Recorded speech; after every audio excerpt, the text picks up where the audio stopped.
Light बंद कर.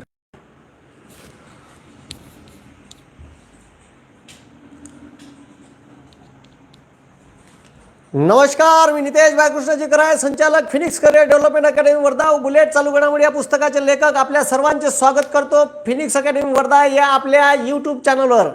ए पोट्यो या बे, पटपट कसं कसं या. आले का? जिवंत आहे का तुम्ही? हाय वाटते. पोट्यो या बे, रप या. आज आपण जे शेतकऱ्याविरोधात केंद्र सरकारनं जे 3 कायदे केले आहे, ते 3 कायदे कसे चुकीचे आहे हे तर आपण सांगितलंच. मागं 2 व्हिडिओ घेतले. जेव्हा ह्या कायदा अध्यादेशानं लागू केला होता त्याच्यानंतर लगेच 1.5 तासाचा व्हिडिओ घेणारा मी माणूस आहे. पहिला का शेतकरी विरोधी कायदे म्हणजे शेतीच्या विरोधात केलेले कायदे हे शेतकऱ्याच्या विरोधातच कसे आहे, तर हे तुम्हाला चांगल्या पद्धतीनं समजून सांगितलं.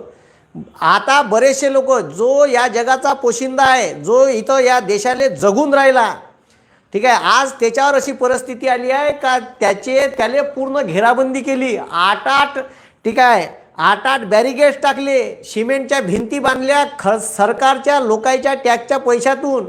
ठीक आहे, त्याचे ट्रॅक्टर दिल्लीत नाही घुसले पाहिजे म्हणून अनुकुचीदार नया टाकल्या. ठीक आहे, हे टाकल्या सयाकी टाकले ना, खिळे लावले. अरे याचा अर्थ सरळ आहे का सरकार भेलं तिकडं. अशी जेव्हा नाकेबंदी तेव्हाच करते सरकार, एक तर भेलं असन. आणि हे लोकशाही देश आहे, लक्षात ठेवा. केंद्र सरकारनं लोकांच्या कल्याणासाठी जेव्हा पहिलंच वाक्य लिहिलं आहे, आम्ही भारताचे लोक, आम्ही शब्द वापरला आहे, भारताच्या कल्याणासाठी केंद्र सरकारनं कायदे करायला पाहिजे. मुक्या अन्याच्या किंवा अजून उद्योगपत्याच्या फायद्याचे नाही. कारण पहिलाच कायदा आहे साठेबाजी अधिनियम. कोणालाही कोणत्याही जीवनावश्यक वस्तूची साठेबाजी करता येते. आणि अशी साठेबाजी केली, अरे कोणी करो, अशी जर साठेबाजी केली तर साहजिक आहे का ते आपल्या तिकडं गोडाऊनमध्ये माल जमा ठेवन. ठीक आहे, पहिल्यांदा सुरुवातीला 2-3 वर्ष काहीच वाटणार नाही. गहू मार्केटले भरून ठेवन, मग कृत्रिम तुटवता निर्माण करण गव्हाचा. गहूच नाही म्हणान, गहू त्याच्या गोडाऊनले भरून राहील. तेलाचे पिपेच नाही म्हणान, मार्केटमध्ये तेल इकडं महाग होईल. आताच पहा ना, आता परवा दिवशी माझ्या घरचं सोयाबीन निघलं 4,000 गेलं. किती हजारानं? 4,000. पावती बी दाखवून देईन तुम्हाला, शेअर करून टाकीन. आणि इकडं सोयाबीन 3,500 ते 4,000च्या दरम्यानच खेळून राहिलं मागच्या काही दिवसात. 2 महिने झाले. आणि 3,500 ते 4,000 खेळून इकडं तेलाचे भाव 2,000च्या वर गेले पिप्याचे. समजलं का? तर या शेतकरी सरळ आहे का सो माल गोडाऊनले लावून ठेवून आणि म्हणून कृत्रिम टंचाई करण का मालच नाही आहे आणि माल मार्केटले होतं रपारप. जेव्हा मार्केटचे भाव वाढले, 400-500 रुपये पिप्या मागं भेटायला लागले का मग म्हणून अवेलेबल आहे. साधी गोष्ट आहे. त्याच्यानंतर पहा का होईल का, त्याच्यानंतर शेतकऱ्याचा साठेबाजीचा का परिणाम होईल, सरळ ग्राहकावर परिणाम आहे याचा. ठीक आहे, लय लोक म्हणते कायदा समजलं. कायदा का समजायचा आहे, ज्याची जळते त्याला कळते. ज्यानं कायदे वाचले नाही किंवा ज्याले जो शेतकरी नाही आहे तो ज्ञान पाजून राहिला इथं यूट्यूब फेसबुकवर. अबे पहिले शेती करा, वक्रावर उभे राहा, सोयाबीन कसा घनचक्कर कशी खरं. ठीक आहे, तर साधी गोष्ट आहे. जर आता पहा गहू गोडाऊनला लावून ठेवला, पहिले 2 वर्ष घेईन, तुमचा चांगला भाव देईन. ठीक आहे, MSPची जी व्यवस्था आहे, ठीक आहे, हे खतम करून टाकन. त्यासाठी चांगला भाव देईन. ठीक आहे, त्याच्यानंतर कृषी उत्पन्न बाजार समित्या, ठीक आहे, याच्या बाहेर कुणी मंडी टाकू शकन आता खाजगी. आणि जर त्यानं चांगला भाव दिला सुरुवातीला, गहू आता ठीक आहे ते 2,500 रुपये क्विंटलनं खरेदी करून राहिले. ठीक आहे, हमी भाव 2,000 आहे समजा, तर 2,000नं जेव्हा ते माल खरेदी करन, ठीक आहे, 2,500नं शेतकऱ्याला वाट चांगला भाव आहे, घेऊन माल घेतला आणि मग त्याचा माल गोडाऊनले भरून येईल. ऐन त्याच वेळेस म्हणजे तुम्हाला गहू पेरला का ते आपला गहू, ठीक आहे, जो गोडाऊन मध्ये भरून ठेवला तो मार्केटले टाकन. त्यानं गहू मार्केटले टाकला त्याच्या गोडाऊनचा का साहजिक आहे सरळ गहू 2,000 रुपयावरून मार्केट रेटचा गहू सरळ पा. मिनिमम सपोर्ट प्राईसची बंधन नाही आहे या कायद्यात. त्याच्यासाठी आंदोलन चालू आहे का. ठीक आहे, तुम्ही आम्हाला आश्वासन नका देऊ म्हणते मिनिमम सपोर्ट प्राईसचं, आम्हाला कायद्यात लिहून द्या म्हणते का मिनिमम सपोर्ट प्राईस द्या, नाही तर मग सरळ कायदा मागं घ्या. मिनिमम सपोर्ट प्राईस न जर कोणी व्यापारी खरेदी करत नसन आमचा माल, तर आम्ही त्याच्यावर बोलू. समजलं का, आम्ही त्याच्यावर बोलू. ठीक आहे, तर हे जे भारत सरकारनं कायदे केले तर मग तो का करण का दुसऱ्या तिसऱ्या वर्षी सरळ मार्केटले जेव्हा करार करायचा टाइम राहील गहू पेरल्याबरोबर निघाच्या अगोदर करार करावं लागते कॉन्ट्रॅक्ट शेतीमध्ये, तर तो डायरेक्ट गहू मार्केटले होतं आणि गव्हाचे भावानं तो 1500च्या ठीक आहे म्हणजे सरळ ठीक आहे 1500च्या खाली ठीक आहे म्हणजे सरळ आहे का 25 रुपये किलोनं गहू घ्यायचा तर तो 15 रुपये किलोनं मार्केटमध्ये गहू त्यानं भडाभड टाकला का मार्केटमध्ये भाव पडाल तो म्हणून मग शेतकऱ्याला मार्केटमध्ये 1500 आहे, याच्यापेक्षा तुम्हाला 3 रुपये जास्त देतो आणि करा करार. अबे कोण्या शेमड्या पोट्याला समजते बे ठीक आहे, चांगल्या माणसाला समजत नाही. हे लाजीरवाणी परिस्थिती आहे का भारतातले काही पोट्टे बयाड आहे भक्त आहे चष्मा घालून बसले आहे का सांगावे यायले. आता ह्या करार काऊन केला ठीक आहे मोदी सरकारनं, त्याचा WTO सोबत का संबंध आहे ठीक आहे तेच आपण पाहणार आहे. आणि आता जो बायडननं आजचंच वक्तव्य आहे, जो बायडननं या कराराचं समर्थन केलं त्याचं कारण काऊन समर्थन केलं अमेरिकेनं ठीक आहे. हे मोदी सरकारचं समर्थन नाही केलं, कायद्याचं समर्थन केलं. मग कायच्यासाठी समर्थन केलं जो बायडननं आहे का नाही. WTOचा याच्यासोबत संबंध का, तर WTO हे स्थापनाच त्याच्यासाठी झाली. ह्या ज्या मोठ्याल्या जागतिक संघटना आहे, ह्या ज्या मोठ्याल्या जागतिक संघटना आहे म्हणून राहिलो, ह्या मोठ्याल्या जागतिक संघटना ह्या अमेरिकेचे बांधलेलं आहे, अमेरिकेच्या खुट्याले बांधलेले आहे. दुसरं महायुद्ध झाल्यावर अमेरिकेनं अमाप पैसा दुसऱ्या महायुद्धात शस्त्र विकून कमावला आणि जगाच्या पाठीवर नवीन संस्था जन्माला घातल्या. एक घातली IMF इंटरनॅशनल मॉनिटरी फंड. देश भिकारी लागला तर म्हणे आमच्यापाशी या, तुम्ही दरवर्षी आम्हाला पैसे आणून टाकत जा आमच्या तिजोरीतनं. देश ठीक आहे तुमच्या सरकारची तिजोरी ढोबरी लागली तर आमच्यापाशी भीक मागायला या, अशी संस्था आहे IMF इंटरनॅशनल मॉनिटरी फंड. दुसरी संघटना IBRD, पुऱ्या जगाचा सत्यानाश झाला आता तुम्हाला विकासाले पैसे लागन तर आमच्यापासून या व्याजानं ठीक आहे, त्याचं नावच आहे international bank of reconstruction and development. दुसरी बँक. आणि तिसरी इंटरनॅशनल ट्रेड ऑर्गनायझेशन ITO, समजलं का ITO. तर ह्या ज्या संस्था स्थापन झाल्या तर 3 संस्था एकाच वेळी स्थापन करणार होती. जसं दुसरं महायुद्ध संपलं तसंच न्यू ब्रिटनहूड हॅम्पशायरले 1944 एक परिषद झाली जगातल्या काही मोजक्या देशाची. 44-45 देश होते आणि त्यांनी ठरवलं का जगाचा सत्यानाश झाला आहे, जगाला पुन्हा उठून उभं करायचं असन. जागतिक महामंदी जशी पहिल्या महायुद्धानंतर जागतिक महामंदी आली पाहिजे तशी आली नाही पाहिजे. त्यासाठी जगात पैशानं समृद्ध अशा 3 संस्था स्थापन करायच्या. एक व्यापारासाठी, एक देश सरकार ढोबरीला लागलं त्याले पैसे सरकारले पैसे द्यासाठी आणि एक देशाच्या विकास कामाला पैसे द्यासाठी. देशाच्या विकास कामाला पैसे द्यासाठी IBRD स्थापन झाली. ते ढोबरीला लागला त्याच्यासाठी पैसे व्याजान द्यासाठी IMF स्थापन झाली. आणि मात्र काही देशाचा व्यापारासंबंधी कलह होता, भांडणं होते त्याच्यात, वटे खोसू भांडे. तर त्यावेळेस ITO इंटरनॅशनल ट्रेड ऑर्गनायझेशन स्थापन होऊ शकली नाही.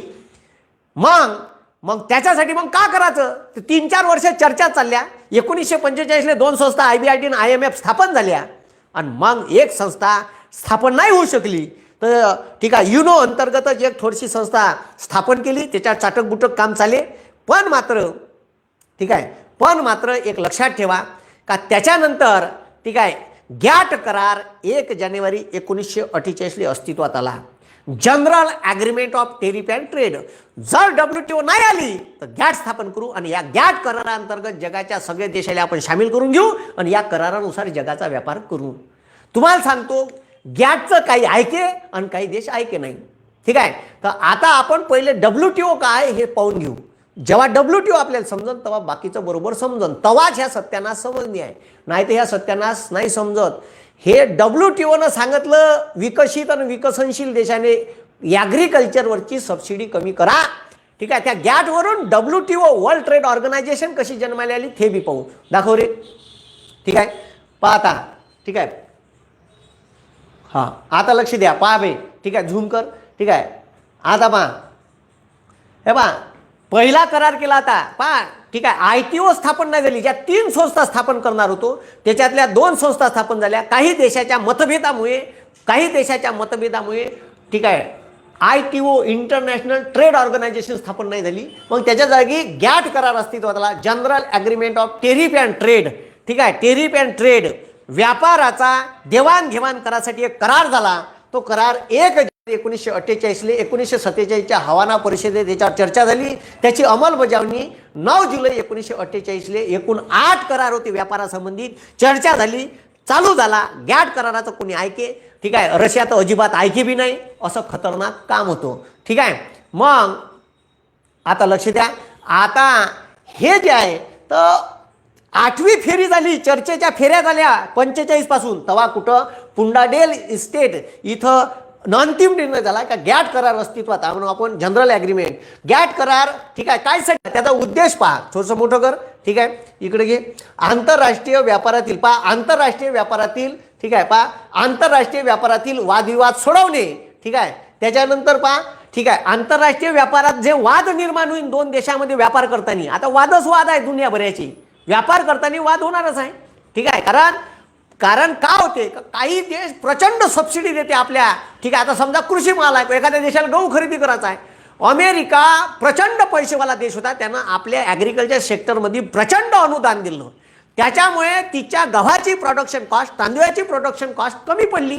म्हणजे भारतापाशी भारत नाही देऊ शकत तेवढं अनुदान, तर भारतापाशी जर झिम्बाब्वे नावाचा देश गहू खरेदी करायला आला, भारत का रुपये व्हावा का त्याकडे गहू, माझ्याकडचा गहू 20 रुपये आहे बा, ते तर अमेरिका म्हणते 18 रुपये, 18 रुपये, अमेरिका 15 नाही का, कारण त्याला जे अनुदान दिलं तिच्या सरकारनं, प्रचंड अनुदान, ट्रॅक्टर 100% सबसिडी, खत 100%, अबे 100% म्हणजे फुकट, 70% सबसिडी खतार, प्रचंड बियाण्यावर सबसिडी, खतावर सबसिडी, ठीक आहे, माल काढण्याच्या यंत्रावर सबसिडी, आधुनिकीकरणाच्या यंत्रावर सबसिडी, प्रचंड सबसिडी वाटली. त्याच्यासाठी हे समजून सांगणं चालू आहे, व्यापार सुरळीत चालू राहावा यासाठी आयात कर कमी करणे. आयात कर म्हणजे आयात कर कमी केला तो देश दुसऱ्या देशाकडून, ठीक आहे, माल आयात करण, आहे का नाही. पाय किती तमाशा आहे, जगातील लोकांचे जीवनमान उंचावणे, काय जीवनमान नव्हतं उंचावायचं, आंतरराष्ट्रीय व्यापारात सर्वांना समान संधी प्राप्त करून देणे, ठीक आहे. हा करार सदस्य राष्ट्रांनी व्यापार कोणत्या पद्धतीने करावा यासाठी तयार करण्यात आला.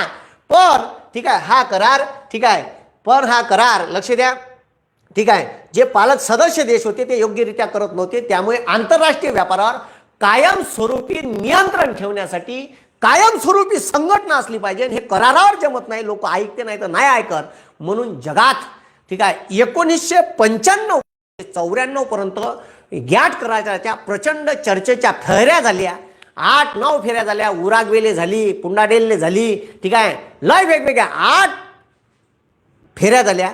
गॅट कराराच्या वेळेस जो ज्यावेळेस अध्यक्ष राहत होता, ठीक आहे, शेवटी त्यावेळेस मग, ठीक आहे, खालतं घे पहा, शेवटी का झालं, खालतं घे, ठीक आहे, हे बा, तर अबे खालतं घे, ठीक आहे, आता पहा अबे, हे इथं घे ना मधात, थांब, खालतं घे, इथं पहा, ठीक आहे. सरते शेवटी 1993ला गॅटचे तत्कालीन अध्यक्ष आर्थर डंकेल, कोण, आर्थर डंकेल यांनी, ठीक आहे, पहा बे, आर्थर डंकेल यांनी, ठीक आहे, कायमस्वरूपी शिफारशीचा मसुदा केला. हाच मसुदा पुढे डंकल प्रस्ताव म्हणून ओळखला जातो. या प्रस्तावावर आंतरराष्ट्रीय व्यापारावर नियंत्रण ठेवणारी WTO स्थापन झाली, वर्ल्ड ट्रेड ऑर्गनायझेशन, ठीक आहे, म्हटलं, ठीक आहे, वर्ल्ड ट्रेड ऑर्गनायझेशन, ठीक आहे. मग आता, ठीक आहे, मग WTO पहा, WTOची स्थापना 1994 WTOचा करार झाला, ठीक आहे. त्याच्या 4 मेन मुख्य करार होते, ठीक आहे. 1 जानेवारी 1995 WTOचं काम अस्तित्वात आलं, WTO अस्तित्वात आली 1 जानेवारी 1995. करार 1 जानेवारी 1948, ठीक आहे. 48 पासून तर 95 पर्यंत गॅट करारावर जागतिक व्यापार चालत होता. काही देश ऐकत होते, काही देश ऐकत नव्हते. मुख्यालय जिनेवा स्वित्झर्लंडला आहे, ठीक आहे. रॉबर्टो अँझेवेंडो हे अध्यक्ष आहे, ठीक आहे. मग आता सध्या WTO मध्ये 164 देश आहे, ठीक आहे. युनोमध्ये 193 देश आहे, अजून बी काही देश याच्यात सामील नाही. कवा तर रशिया, ठीक आहे, याचा सदस्य राहते, कवा याच्यातून चाललं बी जाते राग आला तर, कारण WTO, ठीक आहे, WTOचा अजूनही रशिया सदस्य नाही, कवा ऐकत नाही, ठीक आहे. मग 64 देश सदस्य आहे. 164वा देश अफगाणिस्तान आहे, 163वा देश, ठीक आहे, लायबेरिया आहे. पहा उद्देश काय होता, जे उद्देश गॅट कराराचे आहे तेच उद्देश WTOचे आहे. भारताने डंकल प्रस्तावावर 15 एप्रिल 1994 सह्या केल्या. म्हणजे भारत WTOचा संस्थापक सदस्य आहे. जेव्हा अस्तित्वात आला तेव्हाच सही केली आणि मग लागू झाला. WTOची स्थापना झाली 1 जानेवारी 1995. WTOचे 4 महत्त्वाचे करार आहे भाऊ, ठीक आहे, वर्त घे. फार महत्वाचे करार आहे पहा. पहिला करार GATT, general agreement of tariff and trade, वस्तू वाहतूक व्यापार करार. वस्तूची वाहतूक कशी होईल, त्याचा व्यापार कसा होईल याच्या संबंधी महत्त्वपूर्ण माहिती त्याच्यात दिली आहे. दुसरा general agreement of tariff and trade, सेवा. सेवा म्हणजे ज्या वस्तू डॅन दिसत नाही त्याचे पैसे द्यावे लागते. मी आता शिकून राहिलो, एज्युकेशन सेवा आहे. तुम्हाला वर्धेवरून उचलन आणि नागपुरात नेऊन आपटन द्या म्हणून 120 रुपये वाहतूक सेवा आहे, प्रवासी वाहतूक म्हणजे त्याला. नाशिकवरून कांदे वर्धेत येईन आणि तो ठीक आहे जो ट्रान्सपोर्टवाला आहे तो कचकन घेईन, ठीक आहे सर, ठीक आहे तुमचा 9 टन कांद्याचा मान म्या नागपुरात नेऊन सोडला, म्हणजे पैसे द्या. 48,000 रुपयाची ट्रिप झाली माही, प्रवासी सेवा.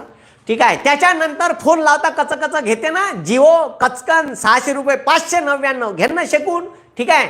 फुकट देते का नाही, पहिले फुकट दिलं ठीक आहे चंदी लावून तुम्हाला. तर ते जे आहे दॅट इज दूरसंचार सेवा. ठीक आहे. बँकिंग सेवा. सेवा म्हणजे का तर ज्या वस्तू डोळ्यात दिसत नाही त्याचे पैसे मोजा लागते, सेवा आहे का नाही. मग हे जे आहे तर दॅट इज कॉल्ड सेवा. तर आता लक्ष द्या. त्याच्यानंतर general agreement of tariff and trade, सेवासाठी एक करार केला. त्यानंतर ट्रेड रिलेटेड इंटेलेक्च्युअल प्रॉपर्टी, बौद्धिक संपदा. एखाद्या कंपनीनं, एखाद्या माणसानं एखादा शोध लावला, का लावला, शोध लावला, तर त्याचे अधिकार त्याच्याचकडे असायला पाहिजे, दुसऱ्याकडे नाही. तो काही ठराविक काळापर्यंत त्याचा अधिकार त्या औषधावर राहील, त्या ठीक आहे त्यानं काढलेल्या शोधावर, एखादं यंत्र काढलं किंवा एखादी औषध, आता कोरोनावर व्हॅक्सिन काढली तर व्हॅक्सिनचं ठीक आहे ते पेटेंट त्याच्याच नावानं असायला पाहिजे. हे बौद्धिक संपदा म्हणजे पेटेंट. तुम्ही काढलेले कोणताही रिसर्च करा, काही करा, तुमचे पेटेंट पहिले तुमच्या नावाने घे जा, नाही तर अशी चोट्टे बसलेच आहे का कोणाचं पेटेंट दाबून टाकते. ठीक आहे. आपले पेटेंट घेतले ना हळदीचे ना ठीक आहे कडुलिंबाचे, बासमती तांदूळाचे पेटेंट चोट्ट्या अमेरिकन घेतले होते, भांडू जागतिक न्यायालयातून आणले. ठीक आहे. हळदीचे, कडुलिंबाचे पेटेंट ठीक आहे रघुनाथ मासलेकर नावाच्या सायंटिस्टनं त्याच्यापासून भांडून आणले जागतिक न्यायालयापासून, हेगली न्यायालय जागतिक. का हे आम्ही सांगितले आयुर्वेदात का हळदीचे का गुण आहे आयुर्वेदिक, ठीक आहे कडुलिंबाचे का गुण आहे हे आपण सांगितले. निंबोळीचे अर्क अमक ढमक, ठीक आहे त्याची साल पेल्यानं रोग होत नाही, अमक ढमक. टर्मरिक लावल्यानं गोरं होते, जंतुनाशक आहे, अमकाय ढमकाय. भांडू आणले रघुनाथ मासलेकर नावाच्या सायंटिस्टनं. बासमती तांदूळ आपण पिकवतो, जगात कुठंच पिकत नाही बासमती तांदूळ, सुगंधित तांदूळ.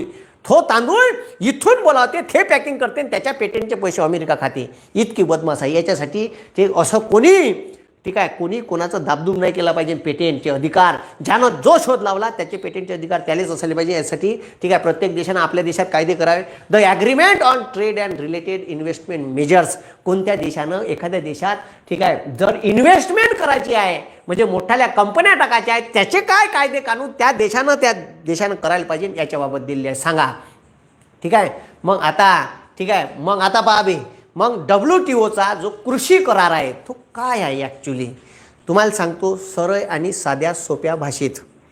ठीक आहे. सरळ आणि साध्या सोप्या भाषेत का ठीक आहे जे विकसित देश आहे America, Canada, Japan, Italy, France, ठीक आहे जर्मनी, इंग्लंड, रशिया, हे विकसित देश आहे जगातले, ज्याला G8 म्हणते. काय म्हणते? G8 ग्रुप 8, 8 देशाचा विकसित देशाचा समूह आहे, याला G8 म्हणते. आणि हे जे देश आहे काय म्हणून राहिलो, हे जे देश आहे ठीक आहे ह्या देशानं काय केलं का आपल्या देशात, हे बंद करायचे थोडंसं ठीक आहे, आपल्या देशात यायनं प्रचंड ठीक आहे आपल्या देशात यायनं प्रचंड ठीक आहे अमाप शेतीले सुरुवातीले दुसऱ्या महायुद्धाच्या नंतर शेतीच्या पिकासाठी प्रचंड अनुदान दिलं. का दिलं? प्रचंड अनुदान दिलं. आता लक्ष द्या, आता ह्या भारत विकसित आहे. ठीक आहे लक्ष द्या रे भाऊ, भारत विकसनशील देश आहे आणि अमेरिका विकसनशील देश आहे, विकसित देश आहे भारत. ठीक आहे. विकसनशील म्हणजे विकासाच्या अवस्थेत आहे, अजून डेव्हलप झालेला नाही. भारत विकसनशील देश आहे. भारत काय? विकसनशील देश. आणि अमेरिका विकसित देश आहे. ठीक आहे. तर विकसित देशानं काय केलं, बमाड पैसा आहे या देशापाशी. ह्या देशानं बमाड सुस्तीच नाही केली, या देशातल्या लोकांना बमाड पैसे वाटले. ठीक आहे. कायच्यावर? बमाड पैसे कृषीवर खर्च केले. मग आता बियाण्यावर सबसिडी.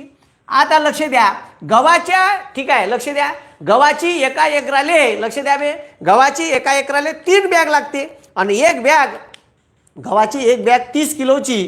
ठीक आहे 30 किलोची गव्हाची बॅग ठीक आहे 30 रुपयाच्या भावानं 900 रुपयाची 1000 रुपयाची होते 3000 रुपयाचं बियाणं.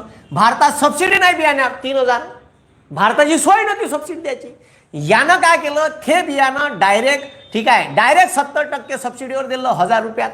म्हणजे सरळ आहे का अमेरिकेला बी कमी, भारताले DAPच्या 2 बॅगा युरियाच्या 2 बॅगा ठीक आहे ठीक आहे अनुदान नाही. अनुदान होतंय तर कमी होतं भारताचं. भारत स्वतंत्र झाले. अबे लोकायले पैसेच नव्हते द्याले का अनुदान देईन शेतीवर, कमी अनुदान दिलं भारत सरकारनं. मग आता लक्ष द्या नागरटीले ठीक आहे भारतात नागरटीले आणि ठीक आहे इतर कामाला लागले 5000 ठीक आहे. इथं सबसिडीज आहे. इथं ट्रॅक्टर गिक्टर ठीक आहे पेट्रोल डिझेलवर सुद्धा शेतकऱ्याला सबसिडी आहे. सांगा ट्रॅक्टरले लागणारं पेट्रोल डिझेलले सबसिडी, खताले सबसिडी, बियाण्याला सबसिडी, बमाड पैसा वाटला सबसिडीवर. त्याच्यामुळे ठीक आहे अमेरिकेच्या पिकाची प्रोडक्शन कॉस्ट म्हणजे गहू उत्पादित झाल्यावर त्याला जे लागत किंमत आहे ते कमी लागून राहिली. कारण सरकार प्रचंड पैसा ओतून राहिला कुठं अमेरिकेत. आणि अमेरिकेत मोठाले 10 ठीक आहे 1,000 1,500 2,000 एकराचे प्लॉट आहे. समजलं का. मग आता हे जे आहे तर याची प्रोडक्शन कॉस्ट कोणाची अमेरिकेची प्रोडक्शन कॉस्ट गव्हाला लागणारी आता गव्हाच पीक घेऊ आपण गव्हाला लागणारी प्रोडक्शन कॉस्ट ठीक आहे लक्ष द्या बे प्रोडक्शन कॉस्ट ठीक आहे प्रोडक्शन कॉस्ट अमेरिकेची कमी पडन आणि भारताची जास्त पडन ठीक आहे जास्त पडन. साहजिक गोष्ट आहे. यानं सबसिडी जास्त दिली त्यानं सबसिडी कमी दिली तर प्रोडक्शन कॉस्ट भारताची जास्त पडन. मग झिम्बाब्वे सारखा आहे भारतापाशी देशीन ठीक आहे. ओ भारत किती आहे रे बा त्या गहू घेऊ का भाव नाही.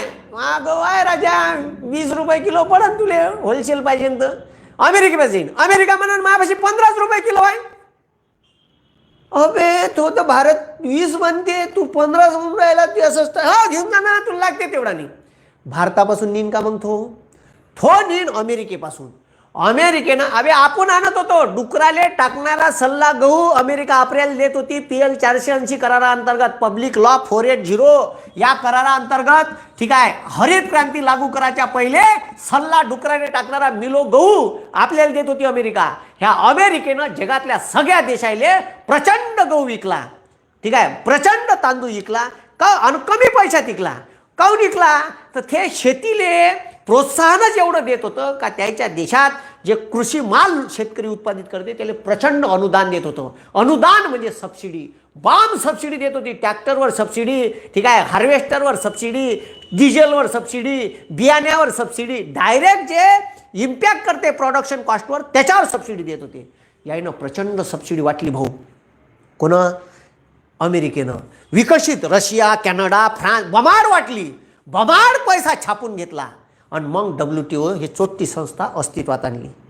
आणि तिनं मग ठीक आहे हे जेव्हा अस्तित्वात आली तर हिनं आल्याबरोबर ठीक आहे विकसित देशांनी आणि विकसनशील देशांनी सबसिडीवर बंधन आणण्यासाठी ठीक आहे सबसिडीवर बंधन. मग आता त्यानं तर पैसा कमावला ना भाऊ. आपण तर आत्ता अंड्यातून बाहेर पडलो 1948ले. पण आपली सोय नव्हती पैसे द्यायची शेतकऱ्याला. सबसिडी एवढी प्रचंड प्रमाणात द्यायची सोय नव्हती. समजलं का. मग सोय नव्हती म्हणून मग ठीक आहे आपली काहीच सोय नव्हती आपण दिली नाही सबसिडी. आपण हरित क्रांतीनंतर शेतीवरची सबसिडी वाढवली. उत्पादन वाढलं पाहिजे. भारत हरित क्रांतीनं अन्नानं स्वयंपूर्ण झाला पाहिजे. आणि त्याच पंजाबच्या शेतकऱ्यांना हरित क्रांतीत 2 लाख लोक मेले होते. हरित क्रांतीच्या अगोदर दुष्काळ पडला होता तर त्याच पंजाब हरियाणा आणि उत्तर प्रदेशच्या लोकांना प्रचंड अन्नधान्याचं उत्पादन तयार केलं आणि त्याच्यावर आपण जगलो. समजलं का. एवढे पुण्य आहे त्याचे लेको त्यानं आपल्यासाठी गहू तांदूळ उत्पादित केलं आणि म्हणून आपण अन्नानं स्वयंपूर्ण झालो. त्याच्याच गहू तांद्यावर आहे. आता भारताचं उत्पन्न इतकं वाढलं का 3 वर्ष जरी दुष्काळ पडला तर आपण जगू शकतो एवढा बप्पर स्टॉक आपल्यापाशी आहे. ते सगळी त्याची पुण्याई होय. बाकीचे तर शेतकरी आहेच ठीक आहे आपण कमव ठीक आहे बाकीच्याही शेतकऱ्याचं योगदान आहे पण त्यानं सर्वात जास्त अन्नधान्य उत्पादित केलं हे त्याची पुण्याई आहे. म्हणून ठीक आहे शेतकरी हा पोशिंदा आहे जगाचा. तो जर मेला तर गोटे माती खा लागन एवढं मात्र नक्की ठीक आहे. तर आता लक्ष द्या मग PL 480 कराराअंतर्गत आपल्याला हे का देत होते माहिती आहे का. हे आपल्याला अन्नधान्य देत होते आणि ते बंद्या जगाले वाटत होते कमी पैशात. आता भारतानं सबसिडी देणं सुरू केलं. तर आता भारतानं देणं सबसिडी सुरू केलं. आता WTOनं काय केलं, जेव्हा WTO अस्तित्वात आली तर आपण मग दबाव आणला. जे जे विकसित देश होते पहिले ह्या अमेरिकेनं आपलं, ठीक आहे, अमेरिका चालू कर. आता ह्या अमेरिकेनं आपल्याला, ठीक आहे, आपण अमेरिकेवर आणि विकसित देशावर दबाव आणला का तुम्ही, ठीक आहे, तुम्ही का करा, तर तुम्ही तुमची सबसिडी बंद करा. तुम्ही बमार पैसा कमावला आणि तुम्ही आम्हाला शहाणपण नका सांगू, आमची सबसिडी चालू ठेवा. तर त्याच्यात बी भांडणं झाली आणि मग शेवटी एक करार अस्तित्वात आला 1994 त्याच्यासाठी भांडणं होय. ठीक आहे का, थेट सबसिडी कोणा कमी करायची. अमेरिका म्हणे आम्ही करत नाही, भारत म्हणे आम्ही करत नाही. तुम्ही पहिले करा, तुम्ही पैसे कमावले प्रचंड, आम्ही नाही कमावले. आमचं अन्नधान्य उत्पादित झालं तर आम्ही निर्यात करू, आमची प्रोडक्शन कास्ट कमी झाली तर आमच्यापासून कोणी घेईन. कारण कोणीही, ठीक आहे, भाव जर कमी झाले तर घेईन, ठीक आहे, कमी झाले त्याच्याबादचा माल घेईन. जो सस्ता देते तो घेईन. त्याला काय गहूच पाहिजे संपला विषय, तांदूळ पाहिजे, जो सस्ता देईन तो घेईन. मग भारतानं काय केलं, WTOनं पाहता गेम काय, आता WTOनं सांगितलं का जे विकसित देश आहे त्यानं आपली सबसिडी टोटली कमी करा. ठीक आहे, टोटली कमी करा. आणि जे विकसनशील भारतासारखे देश आहे यानं काही सबसिडीचं प्रमाण चालू ठेवा. पण बंधनं आपल्यावर आणलेच आणि तुमचे टप्प्याटप्प्यानंतर मग बंद करून दोघाले सारखं आणू. पण आपण तर काही फायदा घेतला नाही त्याचा.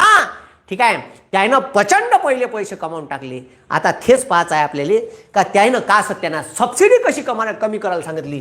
WTOनं 1994 एक करार केला. ठीक, दुसरी PDF खोल. ठीक आहे, तर तो करार का म्हणते लक्ष द्या. मग WTOनं एक करार करायला सांगितला. मग पहा आता तो करार का म्हणते पहा. ठीक आहे, शेतीविरोधी कायद्याचे उगमस्थान इथून आहे. आणि मग ह्या करारावर, ह्या जो करार आहे आतापर्यंत आपण, ठीक आहे, आतापर्यंत आपण ह्या करारावर सही केली नव्हती. ठीक आहे, 2015 भारत सरकारनं याच्यावर सही केली. समजलं का. आणि ह्या सहीमुळे हे आपल्याला करणं बंधनकारक आहे. शेतीवरची सबसिडी कमी करायची आहे. तर आता त्याच्यात अंबर बॉक्स कायले म्हणते, ग्रीन बॉक्स कायले म्हणते, ब्ल्यू बॉक्स कायले म्हणते. यानं 3 बॉक्स करून दिले ह्या चोट्ट्या WTOनं. त्याचा सत्यानाश होय. आता लक्ष द्या पहा. ठीक आहे, सगळ्यात पहिले तर शेती क्षेत्रात कायदे करायची गरज काऊन पडली या सरकारले. द्यायला उद्योगपती आणायचे आहे. मोठाले उद्योगपती उत्सुक आहे का आम्ही जर ह्या क्षेत्रात गेलो तर इथून मी गल्लुऱ्या खाऊ. शेतीवर बी यायचा डोया आहे. त्याच्यानंतर त्यांचा प्रचंड साठा करून ठेवण्याची कॅपॅसिटी त्याच्याकडे आहे. शेतकऱ्याकडे नाही. तो त्याचा माल त्याच्या घरात नाही ठेवू शकत. कवा गयन लेखाच्या उराड पाणी काही सांगता येत नाही. तो आला का तिकडे फुकून टाकते माल, आहे का नाही. त्याच्यानंतर WTOचा बदमाश करार. आणि ह्या बदमाश करार पाहायचा आहे. पाहता WTO व शेतीविरोधी कायदे. ठीक आहे, मग आता वर्तगिरे. ठीक आहे, agreement on agriculture textile and clothing 1994 कायदा केला होता. शेतीशी संबंधित WTO मध्ये करार झाले आणि त्या करारावर सही करायला लावली भारताला. पाहता का म्हणते मार्केट ॲसेस.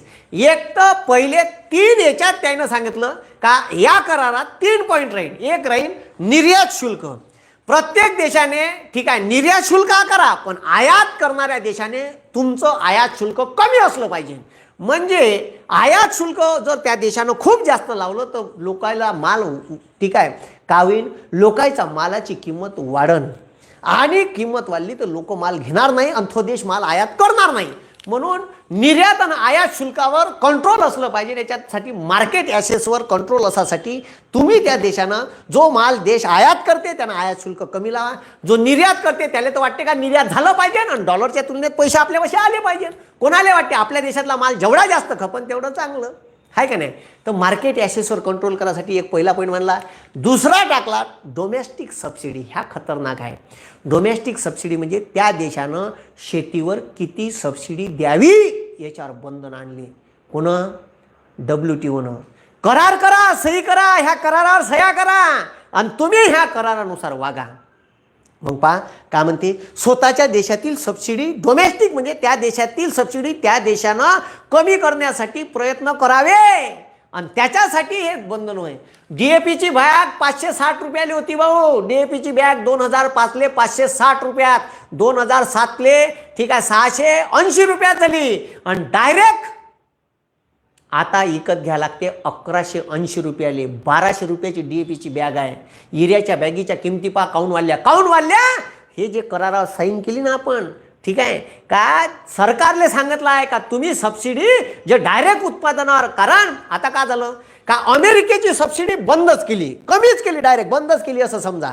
आता त्याच्या मालाची प्रोडक्शन कॉस्ट म्हणजे गव्हाची प्रोडक्शन कॉस्ट म्हणा किंवा इतर अन्नधान्याची म्हणा वाढत आहे. कारण त्याले पैसे लागून राहिले. आता त्याचं अन्नधान्य जगाच्या इतर देशाच्या तुलनेत जे विकसित देश आहे भारतासारखे याच्यापेक्षा जास्त आहे.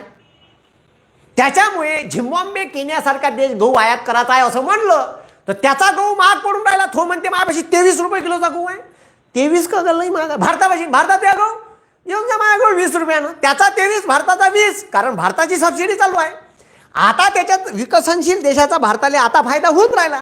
जस्ट फायदा होऊनच राहिला होता तर यायले 2015 करार असे तुम्ही बंदी सबसिडी टप्प्याटप्प्यानं कमी करा. दिल्ल घोटून त्या करारावर भारतानं सही केली आणि बस आपली सबसिडी कमी करणं सुरू झालं. तेच सबसिडी कमी करायची आहे इथंच घोय आहे. समजलं. मग आता लक्ष द्या. मग डोमेस्टिक सबसिडी स्वतःच्या देशातील सबसिडी का कमी करायचं आहे वरतं घे. एक आहे डायरेक्ट सबसिडी. डायरेक्ट सबसिडी म्हणजे शेतीच्या उत्पादनावर डायरेक्ट ठीक आहे डायरेक्ट इम्पॅक्ट करणारे साधनावर सबसिडी कमी करणे पहा. ठीक आहे. मग याच्यात दिलेला आहे MSP मिनिमम सपोर्ट प्राइस म्हणजे कृषी मालाले हमी देणारा भाव मिनिमम सपोर्ट प्राइस त्यालेच म्हणते यालेच म्हणते हमी भाव. ठीक आहे. हमी भाव जाहीर करायसाठी भारत सरकारची कृषी मूल्य आयोग नावाची एक संघटना आहे. ते भारत सरकारला शिफारशी करते का गव्हाचा भाव एवढा ठेवा. ठीक आहे. सोयाबीनचा एवढा ठेवा याचा एवढा ठेवा सगळ्या. ठीक आहे. हे जे कृषी विद्यापीठ आहे यायले आजूबाजूच्या एरियातले ठीक आहे मजुराचे रेट याचे रेट त्याचे रेट सगळे जमा करायला लावते. त्याच्यात बी भोंगळी कारभार आहे हमी भावात. ठीक आहे. जर त्यानं जे उत्पादित माल एवढा होणार आहे बा एकरा मागं आणि तेवढा नाही झाला ऐन वेळेवर सोयाबीनच्या शेंगा भराच्या टायमावर पाणी चालला गेला का करायचं. अबे ते धरते का एकरी त्याला 7 पोते होईल आणि त्याला जर एकरी 3 पोते झालं तर कुठून त्याचं उत्पादन निघन भरून. अबे नाही निघू शकत. ठीक आहे. जो कास्तकार करते जो घाम गायते त्याला माहीत आहे. ठीक आहे. ज्याची जळते त्याला कळते. एसीत बसून कायदे नाही करता येत. ठीक आहे. मग आता लक्ष द्या. ठीक आहे. अंबर बॉक्स MSP वर परिणाम अंबर बॉक्स. ठीक आहे. तर कमीत कमी सबसिडी किती द्यावी पहा. मग इथं दिलेला आहे. ठीक आहे. कमीत कमी सबसिडी अंबर बॉक्स MSP वर परिणाम करते डायरेक्ट इम्पॅक्ट वरतं घे पहा. डेव्हलप कंट्री जे आहे अमेरिका रशिया कॅनडा फ्रान्स सारखे यानं 1986 व 88च्या कृषी उत्पन्नाच्या त्याचं जे कृषी उत्पन्न असून एकूण त्याच्या 5% सबसिडी द्यावी म्हणते. 5% 1986-87च्या. ठीक आहे. जे जे देश 1994ले ठीक आहे ज्यानं करारावर सह्या केला त्यानं विकसित देशानं 5% सबसिडी द्यायची 86-87च्या कृषी उत्पन्नाच्या. डेव्हलपिंग कंट्रीनं 86-88च्या कृषी उत्पन्न डेव्हलपिंग म्हणजे आपण द्यायची 10% सांगा. ह्या चोट्ट्यानं 100% सबसिडी दिली बमार पैसे कमावले. त्याले म्हणलाय 5% आणि भारतासारख्या देशाला म्हणलाय 10%. म्हणजे का कंद भेटलं बे आपल्याला का भेंड भेटणार आहे का तिथं. त्याले म्हणते 5% बमार पैसा कमावला 40 वर्ष आणि आपल्याला म्हणते सही कर आणि 10% देतो. म्हणजे सरळ बंधन आणले आपल्या सबसिडीवर. आपण जे शेतीला सबसिडी देत होतो ठीक आहे त्याच्यावर बंधन आणले. कारण आपण जर जास्त सबसिडी दिली तर त्या डोंबड्याचा माल कोण खरेदी करण. सडन लेकायचा माल गोडाऊनले कोणीच देश आयात करणार नाही. याचा सरळ म्हणून आपल्याला या करारावर सह्या करायला लावल्या. त्याच्यानंतर ठीक आहे त्याच्यानंतर ती खालतं घे. तिसरा पॉईंट पहा the indirect subsidy. Indirect subsidy ठीक आहे पहा. मग डायरेक्ट सबसिडी डायरेक्ट इम्पॅक्ट करते. मग कृषी मालाच्या प्रोडक्शन कॉस्टवर इनडायरेक्ट इम्पॅक्ट करणारा ग्रीन बॉक्स आणि ब्ल्यू बॉक्स आहे. सर हे ग्रीन बॉक्स आणि ब्ल्यू बॉक्स काय आहेत हे लगेच सांगतो लगेच याच व्हिडिओत. ग्रीन बॉक्स आणि blue box impact indirect impact. मग ठीक आहे कृषी विमा इम्पॅक्ट करते का कृषी उत्पादनाच्यावर नाही करत. कृषी विमा समजलं का. हे जे पॉईंट आहे कृषी विमासारखे वगैरे ते ग्रीन बॉक्स ब्ल्यू बॉक्समध्ये टाकले आहे. ते कायच्यात टाकले ते सांगतो मी कोणती सबसिडी याच्यात येते. ठीक आहे. हे टप्प्याटप्प्यानं भारत सरकारने कमी करायला सांगितली म्हणून हे सत्यानाश होय. आणि शेतीमालावर ट्रॅक्टरवर आवे सरळ आहे. माझ्याकडं मी अल्पभूधारक आहे 2.5 एकर शेती आहे माझ्या नावानं. तर त्या 2.5 एकर शेतीचे मी जेव्हा ठीक आहे इथून 4 वर्षाच्या इथून 5 वर्षाच्या अगोदर किंवा 6 वर्षाच्या अगोदर ड्रीप इरिगेशन विचारायला गेलो होतो तर मले म्हणे ठीक आहे 70% सबसिडी आहे म्हणे. आता विचारायला गेलो 54% आहे म्हणते. ठीक आहे. माझ्या वडिलाच्या नावानं 5 एकराच्या वर शेती आहे तर त्याला म्हणते 37%च आहे. हे याच्या अगोदर 57% होती सबसिडी. समजलं का. म्हणजे सरळ सबसिडी कमी केली आहे. सिंचन गिंचन सगळ्यावरची पाईप गीपवरची साप स्प्रिंकलरचे पाईप मायप. तर हे ग्रीन बॉक्स इनडायरेक्ट सबसिडी आहे. त्याच्यानंतर खालतं कर तिकडं. ठीक आहे. आता पहा हे एक्सपोर्ट सबसिडी. एक्सपोर्ट सबसिडी म्हणजे का, तर लक्ष द्या. ठीक आहे, एक्सपोर्ट खालतं घे, पाहता एक्सपोर्ट सबसिडी का म्हणते. एक्सपोर्ट सबसिडी ठीक आहे, निर्यात पहा. ठीक आहे, डेव्हलपमेंट कंट्रीसाठी निर्यातीवरील सबसिडी विकसित देशांनी 1986 ते 90च्या तुलनेत 6 वर्षात 36% कमी करावी. जे देश निर्यातीवर सबसिडी देते म्हणजे त्याचा माल जास्तीत जास्त निर्यात झाला पाहिजे, दुसऱ्या देशाला विकला गेला पाहिजे, तर त्याच्यासाठी व्यापाऱ्याला सबसिडी देते. शेतकरी निर्यातयुक्त माल उत्पादित करू शकले पाहिजे याच्यासाठी ठीक आहे सबसिडी देते. ती सबसिडी 6 वर्षात 36% कमी करावी म्हणते विकसित देशाले. आणि डेव्हलपिंग कंट्रीनं विकसित देशा ठीक आहे पा डेव्हलपिंग कंट्रीनं ठीक आहे 86-90च्या त्या देशांनी ठीक आहे 86-90च्या निर्यातीच्या सबसिडीच्या तुलनेत 10 वर्षात 24% कमी करायची आहे. म्हणजे निर्यात माल झाला नाही पाहिजे या देशाचा, याच्यासाठी बंधन आणले. यायले 36% करायला लावली आणि आपल्याला 24%. फरकच किती टक्क्याचा आहे बे, विकसित न विकसनशीलचा 12% फरक आहे का, भेंडवणार आहे त्याच्यात. ठीक आहे, मग आता त्याच्यानंतर नेक्स्ट पहा.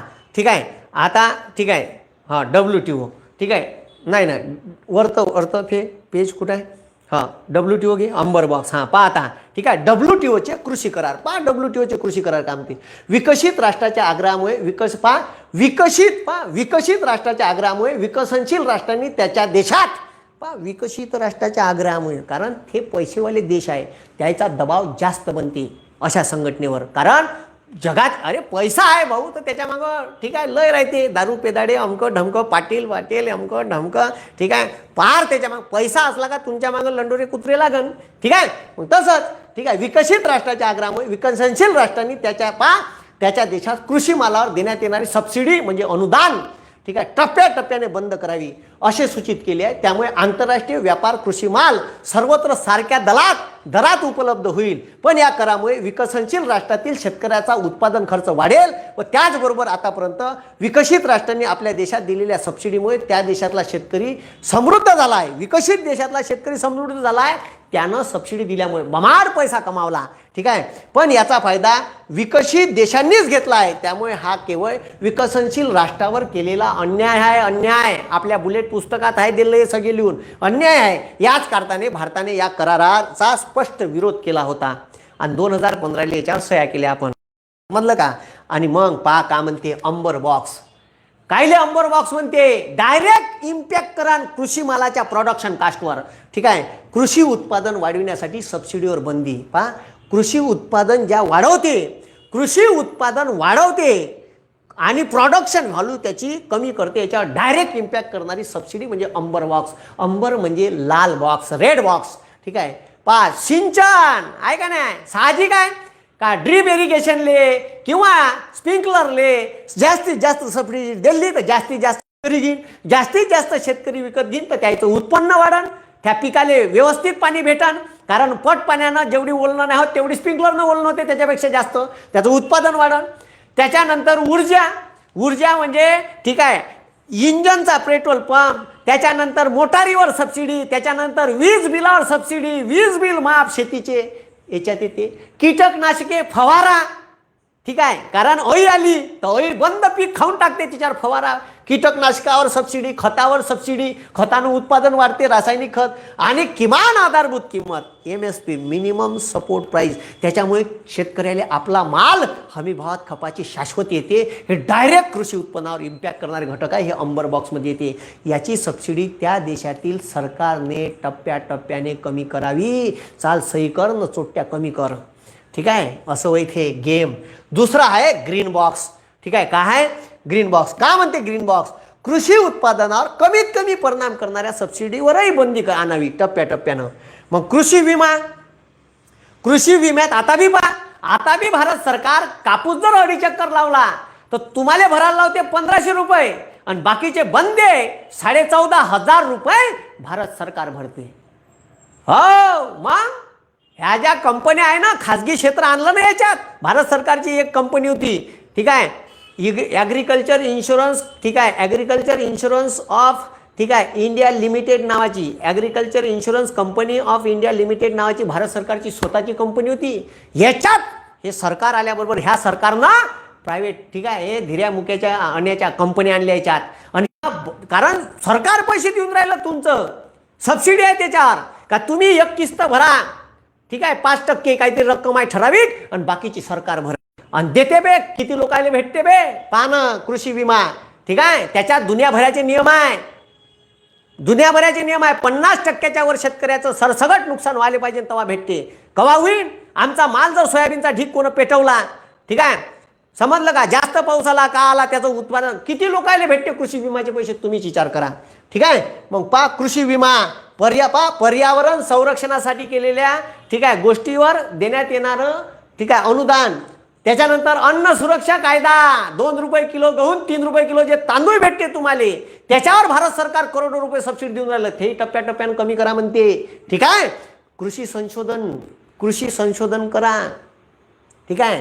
म्हणजे कृषी संशोधनावर, म्हणजे हे जे ॲग्रिकल्चर कॉलेज आहे, हे जे रिसर्च करते, या रिसर्चवर बी कमी करा फंडिंग. इनडायरेक्ट इम्पॅक्ट, बियाणे, संशोधित बियाणे, अमकडमक कमी करा. अन्नाची साठवणूक याच्यावरची बी सबसिडी कमी करा. सरकारचं अनुदान कमी करा, म्हणजे प्रायव्हेटली मान्यता द्या, ठीक आहे. म्हणजे आम्हाला येऊ द्या तुमच्या देशात पायाभूत सुविधा, ठीक आहे. मग पायाभूत सुविधाची जे शेती मालावर इम्पॅक्ट करणारं, म्हणजे ठीक आहे, वावरात जाणारे रस्ते, अमकं ढमकं, ठीक आहे. त्याच्यानंतर गोडाऊन, याच्यावरची सबसिडी कमी करा शासनानं. त्याच्यानंतर पीक नियंत्रण, कृषी पुनर्रचना. मग हे ग्रीन बॉक्स होय, अंबर बॉक्स, हे ब्ल्यू बॉक्स. यामध्ये शेतकऱ्यांना प्रत्यक्षरित्या दिल्या जाणाऱ्या वित्तीय मदतीवर बंदी. मग जमीन खरेदीसाठी शासन अनुदान देत असन तर ते बी बंदी करा म्हणते, ठीक आहे. पशुपालन, म्हणजे पहिले अनुदानात गाई बकऱ्या भेटे, बिल्ल्यावाल्या, बिल्ल्या मारून राहे, पशु व्यवसाय करासाठी, त्याच्यावर बी दिलेली सबसिडी कमी करा. आणि कमी उत्पन्न करणाऱ्या शेतकऱ्यांना दिली जाणारी, म्हणजे जे कमी उत्पन्न करते त्याला दिली जाणारी सबसिडी टप्प्याटप्प्यानं बंद करा. असा ह्या बदमाश कायदा WTOच्या करारावर आपण सही घोटली ना, म्हणून हे केंद्र सरकारनं आपल्यावर लादलं. समजलं का? काय गरज नव्हती WTOच्या करारावर सही करायची, ठीक आहे. छाती ठोकून समोर गेलो असतो, कारण आपल्या पोटापाण्याचा प्रश्न होता. आणि लोकायले, या मोठाल्या यायले इथं, ठीक आहे, आतापर्यंत 1955 पासून आपण, ठीक आहे, जीवनावश्यक वस्तू, ठीक आहे, साठेबाजी करता येत नव्हती. जर एखाद्यानं केली, तुरीची डाळ वाढली, रपकन धाळ टाकता येत होती. अबे लासलगावले कांदा पिकते, बंदा कांदा कराराअंतर्गत घेऊन घेईन, गोडाऊनले ठेवून देईन, आणि म्हणून मार्केटमध्ये कांदाच नाही. 80 रुपयावर गेला का मग म्हणा हाय घेऊन जा, 20 रुपयानं घेईन आणि 80 रुपयानं तुमच्या मस्तकी मारण. साध्या साध्या गोष्टी आहे, साधारण पोट्याला समजते, ठीक आहे. तर ठीक आहे, तर असं आहे. तर हे मी तुम्हाला डिस्क्रिप्शन समजून सांगितलं का, हा जो, ठीक आहे, कायदा केला, याचा WTO सोबत काय संबंध आहे. तर WTOनं ह्या करारावर आपल्या सह्या करायला लावल्या, आणि त्याच्यामुळे मग आपल्याला ह्या करार, ठीक आहे, केला. आणि याच्यात काही, ठीक आहे, ठीक आहे, सरकारसोबत ज्या मोठाले लोक इंटरेस्टेड आहे शेतीमध्ये घुसासाठी, कारण हेच एक क्षेत्र राहिलं होतं, तो जगाचा पोशिंदा आहे, तो तुमच्यासाठी कमावून राहिला, त्याला तुमची काळजी आहे, तुमच्या भविष्याच्या भुकेची. काही लोक बयाड आहे, त्याला अजिबात समजून नाही राहिलं का प्रोग्राम आहे, ठीक आहे. म्हणून ते लोक, इतके लोक, ठीक आहे, खलिस्तानी नाही असू शकत, इतके लोक आतंकवादी नाही असू शकत, आणि 2 डिग्री सेल्सिअसमध्ये, ठीक आहे, 2 महिने नाही राहू शकत कोणी पैसे देऊन, लक्षात ठेव जा. म्हणून ह्या शेतकऱ्याचं मी सुद्धा समर्थन करतो, ठीक आहे, शेतकऱ्याच्या आंदोलनाचं. कारण शेतकऱ्याचा पोट्टा होय, त्याच्या बाजूनं उभा राहीन, दुसऱ्याच्या बाजून नाही राहणार. या देशावर जे जे अन्यायकारक कायदे सरकार करान त्याचा मी विरोध करीन, ठीक आहे. कोणी काही म्हणलं तरी चालेल, ठीक आहे. आजचं लेक्चर इथंच थांबवतो. पुन्हा वेगवेगळे लेक्चर असेच घेऊन येईन. आजचे दिवस थांबू. धन्यवाद. जय हिंद, जय महाराष्ट्र.